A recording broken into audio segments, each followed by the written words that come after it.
People of the verse, hello and welcome to the channel. This is the Eradicator with the latest news regarding Star Citizen and its development. We've got some exciting things to talk about, guys, but first I want to spread a little message here, something that I find that is really dear to my heart, and I want to talk about the issues here regarding one of the viewers of this community. Unfortunately, his son passed away, which as a father is, I think, the worst thing that can ever happen to a father.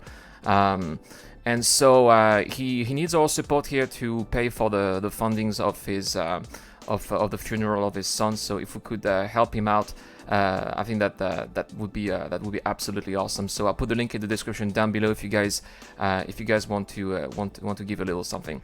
Thank you.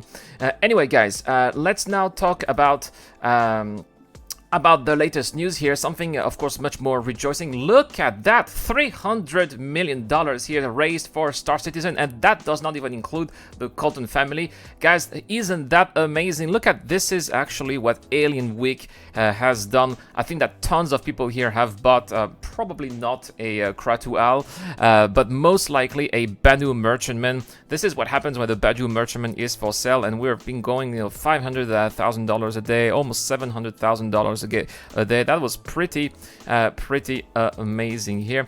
Let's have a quick look here. So you see, in May here we've raised $50 million. I wouldn't be surprised if we raised quite a lot of money as well this week. But look at that. Last week we raised $8 million too. That is pretty insane, I would say.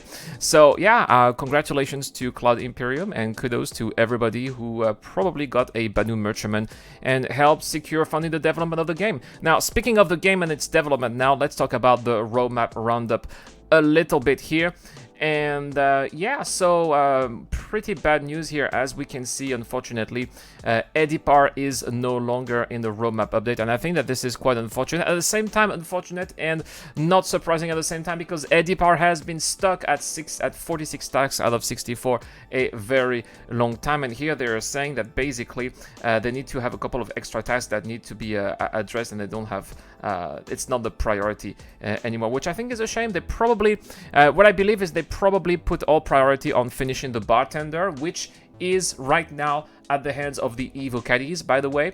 But probably Edipar, being a mission giver, requires more work, and we should see him in one of the future packs patch in the future.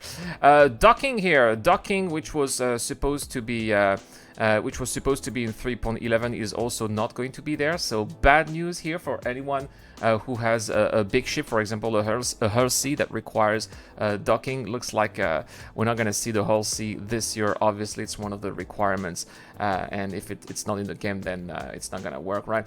And this is a joke. Elevator panels update. The feature scope has increased in complexity. How is that possible, guys? What complexity are we talking about? We're talking about panels that already exist at New Babbage. How is that complex to put exactly the same panels and other areas? I would like to know. You see, this is where I think that CIG lacks transparency. Why don't we know what is required? Why were they able to do it at New Babbage, and why can't they do that anywhere else? Apparently, I want to know what is wrong here, CIG, for something as trivial as elevator panels. At least this part of roadmap padding is no longer on the roadmap.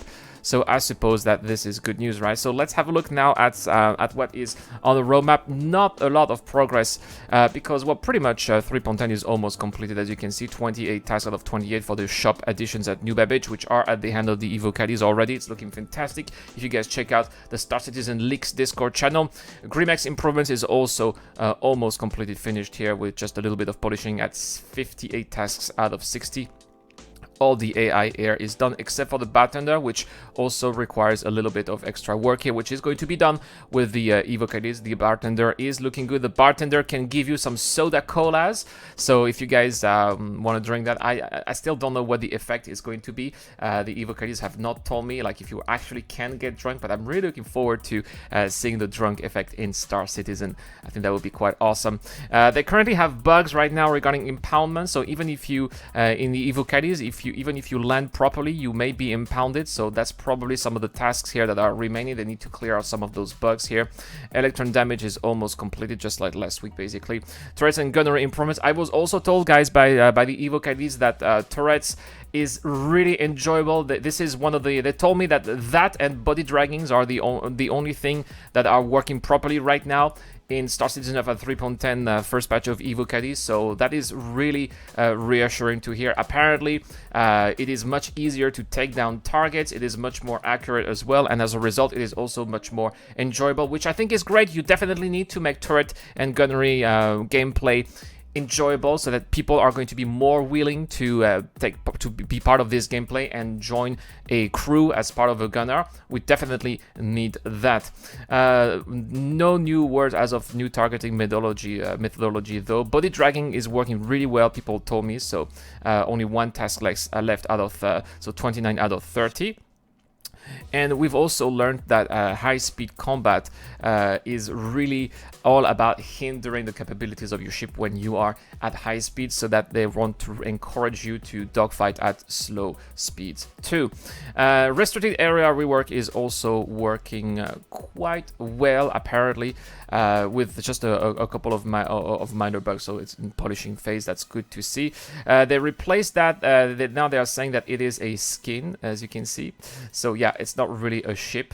Shouldn't be in the ships and vehicle. And the Origin M50 improvements are completed ever since last week. We know that.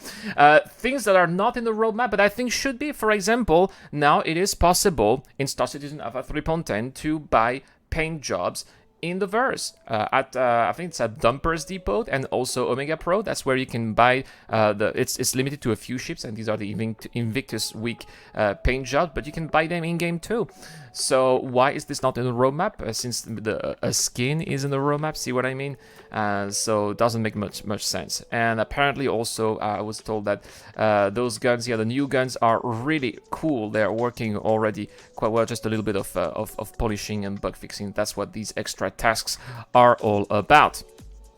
Location here, we now know that there are 22 tasks for refinery deck, and they've added one extra task for cargo deck in 3.11.